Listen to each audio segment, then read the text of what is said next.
And bring you this important conversation. In Johannesburg, the city's bridge network is on the brink of a major infrastructure crisis. Nearly 10 years have passed since a full visual inspection of more than 900 bridges under Johannesburg Roads Agency's oversight. During the last detailed survey, over 700 were flagged for rehabilitation and 68 were classified as urgent. No comprehensive assessment has followed since then. But what does that mean for safety, mobility and the future of the city's roads? Well, for more on this, I'm joined by the agency's CEO, Zweli Nyathi. Zweli, thanks so much for joining the AM report today. How is it that the last inspection was done almost 10 years ago? Yes. Good morning, Valen. Good morning to the viewers. Indeed, it was last done at that particular time. But however, during intervals, we do our own assessments, not a comprehensive one, especially based on the risk profile or risk metrics of the urgent bridges that needs rehabilitation. One needs to understand most of them have got budgetary constraints, but from where we're sitting as the city, we have teams that on regularly basis and engineers that assess this infrastructure. Hence, we have a metrics table where you have your very good bridges, which is not a lot. Of course, we have good, fair, and poor, and very poor. So when you come to the very poor, that's where we close it and definitely wait for budget or somehow we rebuild the bridge. If you look at our financial year, there's quite a few bridges, not more than 20, of course, but that we started from scratch and we've completed because the current budgeting system doesn't really assist us in terms of dealing with this backlog. So that's where we're standing. But an assessment is underway as we speak, coupled with the other one that we do on a daily basis. So very soon we should be able to give you a comprehensive assessment that was not done in a while. So, CEO, are you confirming that 68 that required urgent attention the last time the assessment was done on the bridges in the metro that required urgent intervention, have all of those been resolved and their condition has been taken back to a good condition? Yes, if you look at it, there are some. I'll give you an example, like Kilburn Bridge was completely washed, the one that joins Roodepoort and the other side of the west. We have built that bridge from scratch and it costed us a lot, but the residents have a brand new bridge. There's many examples. If you go to Batlu, we're dealing with the lower bridge, waiting for environmental approval.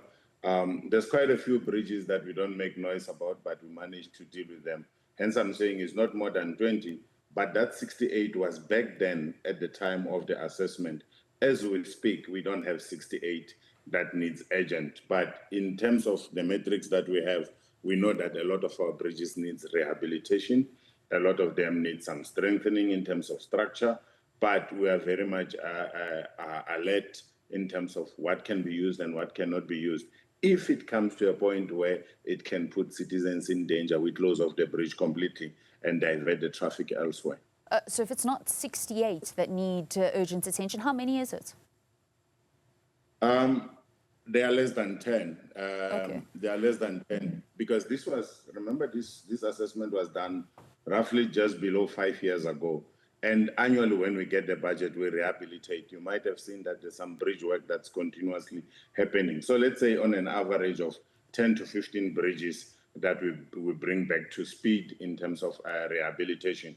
However, you look at your M1, like the double deck, there's constant work happening there, reinforcement, and especially after the fire, we've been very much alert in terms because it carries a lot of traffic volumes. So we are working in all our 7 regions. We have teams of engineers that continuously go around, check the structures. So the 68 was back then, but it has been reduced.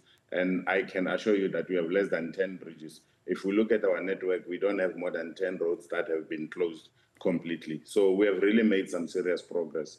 But I understand that the budget backlog for these bridges to actually rehabilitate them is 37 billion rand. Yes, you're looking at a good 1,500 road-related structures, meaning bridges, culverts, and lesser culverts. That means exact bridges, high bridges, you're looking at 902. The other one that looks like arc structures, lower bridges, complements the remainder. Yes, it is a backlog. For a normal bridge, you're looking at 25 years of lifespan with proper maintenance.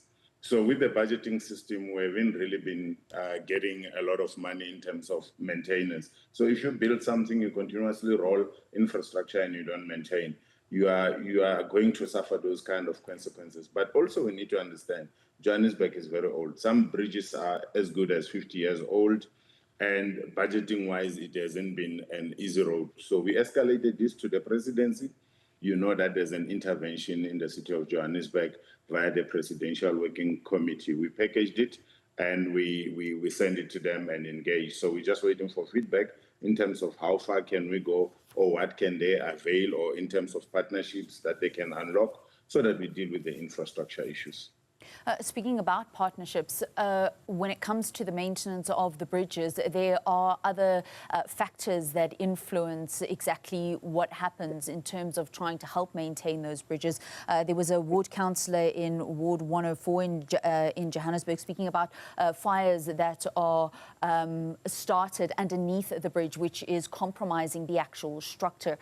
Have you got enough cooperation from law enforcement and other stakeholders that also are needed in order to keep this infrastructure, number one, safe, but also to keep it well maintained so that when the work is done, that it does last for the full duration that it's expected to?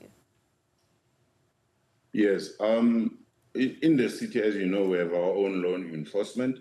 But what has happened, I think you might have remembered that the Premier launched something where it was a joint law enforcement in all spheres of government.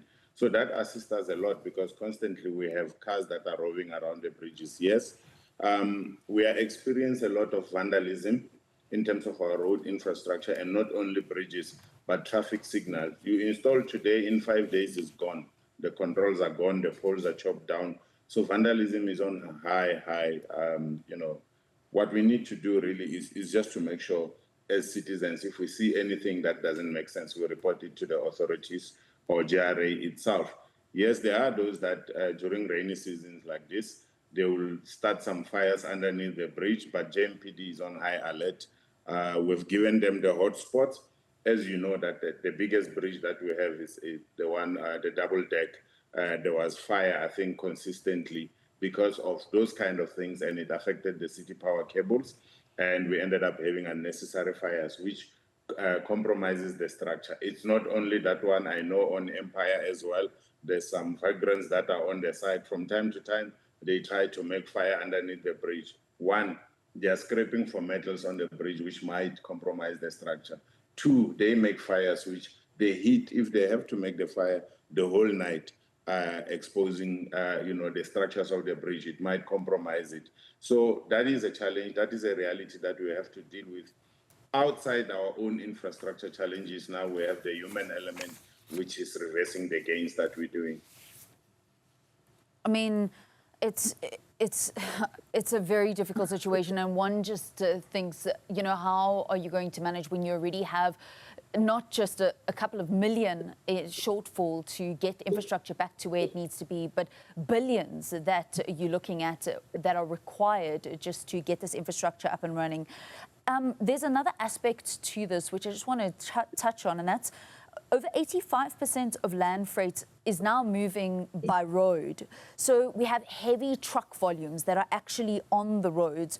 What modelling has the Johannesburg Roads Agency done in terms of understanding the impact of that heavy toll on the road and that additional burden that perhaps these roads, that some bridges, as you say, built 50 years ago, perhaps weren't built to actually hold and to help transport? Yes, I think from a compliance issues, the road users, they all know that driving across the city and the bridges, especially in the inner city, you can only allow a certain load to pass by, or hazards, because some of them carry chemicals. So we are working with law enforcement, our JMPD and EMS, to make sure that such offenses are punishable. But one also need to agree that the traffic volumes that we have on our roads coming from the rail side, our roads cannot cope. That is why you find that we patch potholes today. or we do deep patching, or we resurface the whole road, in a month's time, there are defects because you have huge trucks, and I'm talking about numbers on daily basis driving on those roads, only to find that it was just, a one-way kind of a street cutting across a community. Then now it becomes a passage for heavy haulage, which is not designed like a freeway or a very compact road. It's just for, entering a neighborhood and stuff like that. So yes, we really, really have a challenge in terms of heavy loads driving on our roads instead of the outside roads or the other roads that are not so busy. Everyone wants to go via the city. And maybe in the near future, we might have to build diversion roads so that people who don't have business in the city shouldn't even bother driving in the city, but be able to cut across and move to Bloemfontein or wherever they are going. So that's very, very important. But yes, we are experiencing high traffic volume. It's not just motorists, but also business trucks and other heavy duty motor vehicles. Certainly a very important conversation and very concerning aspects of it. The Johannesburg Roads Agency CEO, Zweli Nyathi, thank you so much.